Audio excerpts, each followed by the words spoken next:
তোমরা সকালের নাস্তা খাওয়ার জন্য রেডি? সকালের নাস্তা চলে এসেছে। এখানে আছে পেঁয়াজ দিয়ে ডিম ভাজা, পরোটা, মাংসের ঝোল আর ডালিম। সেই সাথে আছে 1 গ্লাস পানি। তোমরা প্রথমে পানিটা খেয়ে নাও, তারপরে নাস্তা খাবে। দুই ভাই হাফ হাফ করে খাও। যেহেতু 1 গ্লাস পানি তোমরা পুরোটা খেতে চাও না সকালবেলা, তাই অর্ধেক করে খাও। আর একটু খাও। হ্যাঁ, এবার ছোট বাবু খাবে। ছোট বাবু খাবে। ছোট বাবু পানি খাচ্ছে এখন। গাইস আমার পানি খাওয়া ডান।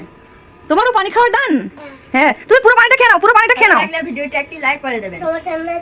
আমার জন্য একটু থাক নাকি? আমার জন্য একটু পানি রেখে দিয়েছে। গাইস আমাদের সকালে নাস্তা ভালো লাগলে চ্যানেলটি সাবস্ক্রাইব করে দিয়ে ভালো লাগলে ভিডিওটা একটি লাইক করে দেবেন। এখন তোমরা নাস্তা খেয়ে নাও। হ্যাঁ, কে কোনটা খাবে? আমার দুই ছেলে কিভাবে খাচ্ছে দেখুন, মাশাআল্লাহ, আলহামদুলিল্লাহ। সবাই আমার দুই ছেলের জন্য দোয়া করবেন। এইভাবে পরোটা নেবে, এইভাবে পরোটা নেবে, আর এইভাবে তোমরা ডিম দিয়ে কেটে কেটে খাবে। দেখি আমি আমার ছোট বাবাকে খাইয়ে দেই। এইভাবে ডিম দিয়ে কেটে কেটে, বিসমিল্লাহ। হ্যাঁ, পুরোটা গালে দিও না, নাড়তে পারবে না। কেমন মজা হয়েছে? হেভি।